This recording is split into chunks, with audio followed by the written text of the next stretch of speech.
प्रेम कहानी। यह कहानी आप पूरा सुनिएगा, पसंद आए तो लाइक एंड सब्सक्राइब जरूर करिएगा। तो चलो स्टार्ट करते हैं।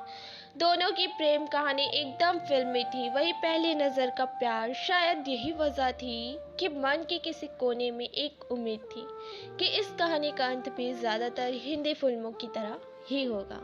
सुखद, चंचल और शोभित ने प्यार करने से पहले कभी कुछ नहीं सोचा था, लेकिन एक बार प्यार हो जाने के बाद दोनों बहते पानी की तरह आगे निकलते गए।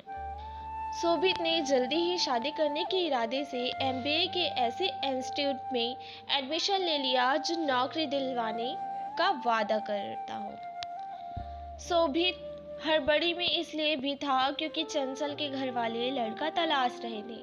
किस्मत और मेहनत रंग ला रही थी। बड़े एमबीए कॉलेज में दाखिला मिलते ही दोनों के मुरझाते मन में पानी की छींटें पड़ गई थी। दोनों को लगने लगा था कि सब कुछ एकदम ठीक हो जाएगा, लेकिन हिंदी फिल्मों की तर्ज पर नाटकीय मोड़ आना ही था।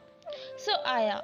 कोर्स में दाखिला लेने के एक महीने के भीतर ही चंचल की शादी तय हो गई। चंचल बहुत घबराई हुई थी, बल्कि वो दोनों ही बहुत घबराए हुए थे। जी में आ रहा था कि फौरन भागकर शादी कर ले, लेकिन नौकरी नहीं थी और इसी वजह से दोनों के बढ़ते कदम ठिठुर जाते थे।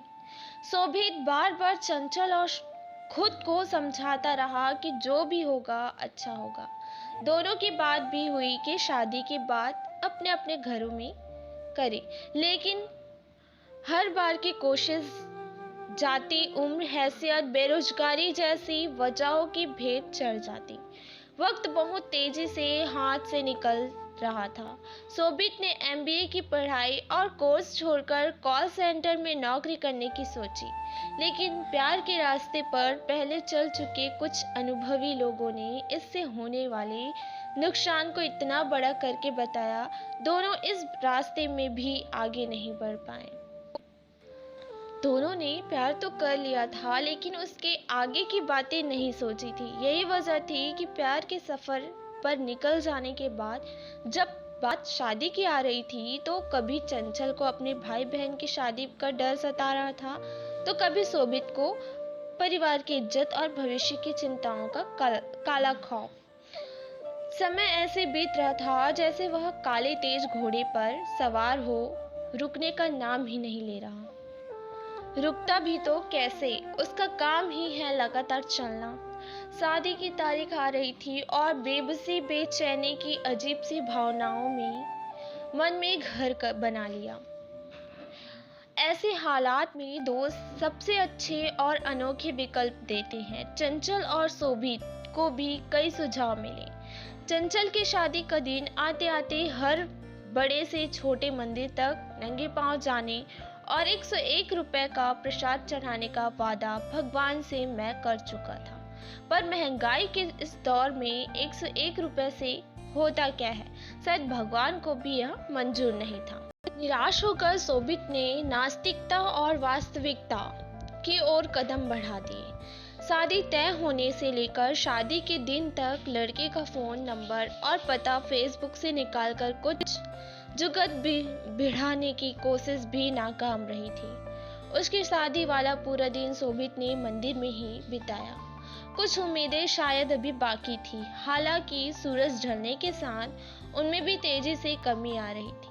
हिंदी फिल्मों को शोभित ने अपनी जिंदगी में कुछ ज्यादा ही उतार रखा था, इसलिए शाम होते ही आखिरी सलाम करने पहुंच गया मैरिज हॉल।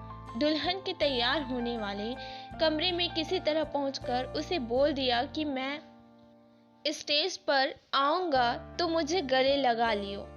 मेरी थोड़ी पिटाई तो पड़ेगी, लेकिन सब ठीक हो जाएगा। शादी कैंसिल हो जाएगी, इतना कहकर शोभित तीर की तरह कमरे से बाहर निकल गया। शोभित का जोश दोबारा जाग चुका था। अब यह शोभित का ब्रह्मास्त्र था। जयमाला होते ही वो स्टेज पर पहुंच जाता है। उसके मन में ब्रह्मास्त्र के चलने के बाद पिटने का डर तो था, पर साथ में सफलता की उम्मीद भी। स्टेज पर उसके करीब पहुंचा तो उम्मीद थी कि वह गले लगा लेगी।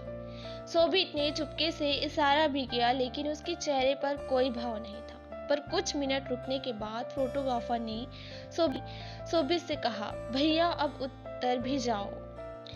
एक झटके में शोभित अपनी सपनीली फिल्म दुनिया से हकीकत में आ चुका था।